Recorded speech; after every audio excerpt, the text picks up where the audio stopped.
Better than doing on Zoom. Better than the ref's performance yesterday, am I right? Oh, mate. You got a 10 out of 10 for being an Arsenal player, though. I hope he got his bribe all right. Do you know what? Start to think if the FA Cup, if the FA are involved in it somehow, give Arsenal a bit of European football, because Chelsea were just taking that European spot away from them, wouldn't they? Mm. So of course, with what the Arsenal goalkeeper did at one point, where Chelsea had a ball through and their goalkeeper just run out and basically caught the ball outside of the box. There wasn't a VAR decision or anything like that. The game just kind of flowed afterwards. That's on top of when Xhaka stepped on top of Kovacic, when Kovacic got his second yellow and then went off and got a red. Exactly. It was So many decisions. You were even saying, watching it with me, the amount of decisions that went against them, shoulder to shoulder, when Chelsea pushed them off, that's a free kick. But when Arsenal do it, it just continues. Arsenal did it worse. They went and into the nothing back, happened. didn't they? He took him round the back. He took both his legs out. Didn't touch the ball at all. Yeah. And the refs just said play on, and they didn't even bother to review the goalkeeper being outside the box. No. They didn't even review it. Like, what's the point of VAR if you're not going to at least go back and check? Mm. Like, it defeats the whole point. And as a neutral fan, initially I was like, oh, Dan's being ridiculous in the first half when you were complaining about the ref. But into the second half, I was like, what's the point? Mm. This isn't even... They're not even making an attempt to be balanced. When a team wins and when we're in a cup final and the other team beat us, I will put my hands up and say, you know what, we were the worst team. Yeah. Fair enough. We didn't deserve it. But in that game, I think it should have been a draw. Looking at if the decisions went our way, they had a goal from an offside position, Arsenal. But then again, the amount of times, especially towards the end of the game, that Chelsea were pushing up, but their momentum was broken up by stupid free kicks given away, like shoulder butchers that Arsenal got away with. It was just like stuff like that broke the team play. Really pissed me off, and I just want to move on from it, because I think nothing will really look over it now, will it? It's done and dusted. The FA won't do anything about it. No. And VAR, like for any Bournemouth fan, they know exactly how I feel. With VAR, is complete dog shit. When Aston Villa had that goal and the goalkeeper was in the net with the ball, not given. I think that's probably the most egregious one that I can think of. Like, my issue with VAR is the implementation, because the only way that they can call on VAR is if the ref, the one in the middle of the pitch that controls the game, if he asks for it.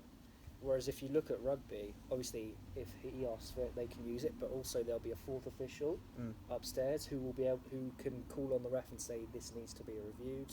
Sideline refs in rugby can also say this needs to be reviewed, and the ref will go, okay, I'll review it.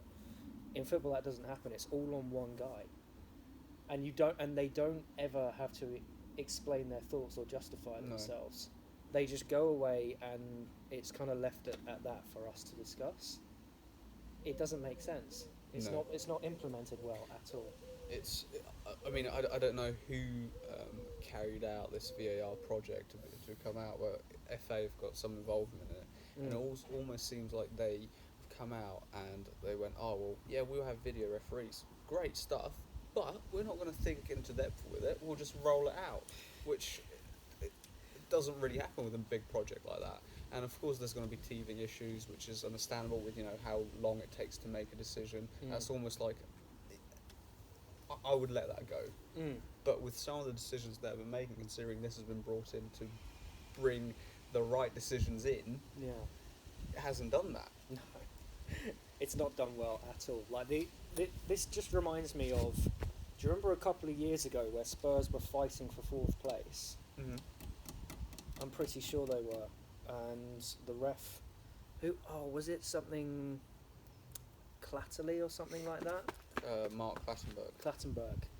He came out after the game and said, oh, well, okay, I didn't get a few things correctly, but it made for a good end to the season. I'm like, no, your job is to make sure it was a good game. Yeah. And he said there were some things that he missed, deliberately or otherwise. And you're like, dude, that is your job. To make sure these things are called correctly. Otherwise, what is the point? Yeah, it's incredible, because it's almost like when you do a mistake at work, you will know from your boss that you fucked up. Whereas these guys, like, oh yeah, I made a mistake. that's it. It's done. That's okay, is it? You've cost the football club potentially millions of pounds, and be it the football clubs aren't necessarily your employer, but you're there to make sure that the rules are adhered to. And if that doesn't happen, then surely that football club is bound to file a complaint or file a lawsuit with the Football Federation and say, well, you're not actually adhering to the rules properly that you've set out. It does. Like, I know we're I'm kind of into conspiracies with like the Ghislaine Maxwell thing and everything. This kind of feels like a mini football conspiracy for me, because it just doesn't make sense. And the only reason I can see it happening is because they wanted Arsenal to be in some sort of European football instead of Tottenham. I do feel like, I mean, as a Chelsea fan, I feel like we've been absolutely robbed from. You have been. My experiences with. I don't know if you remember the Barcelona game 2009 when we had, we should have had about 4 or 5 penalties in that game. We were completely robbed. So it's like, well, why didn't UEFA want us to get into the final? Because it would have been the same final as in 2008. Chelsea were back there to get revenge, and you look at it and you think, well, what could they have gotten out of it? They just didn't want an all-English final again, did they? They wanted another team going in. And I feel like with what you said with conspiracy, this is a massive conspiracy theory because there's no way for us to prove it. And as we know, the likes of FBI know everything that's been going on, but they don't want to deal with it. So anyway, maybe not the FBI in this case, but maybe the MI6. Not that they care about football and Premier League and FA Cup, but they're the only ones who could get that all that information, which they don't care enough about. So we can't prove it, and it's something that touches me and it pisses me off completely. But what can you do about it? Exactly. That's the most annoying thing, is that there's nothing that can be done. We've just got to live with it and move on.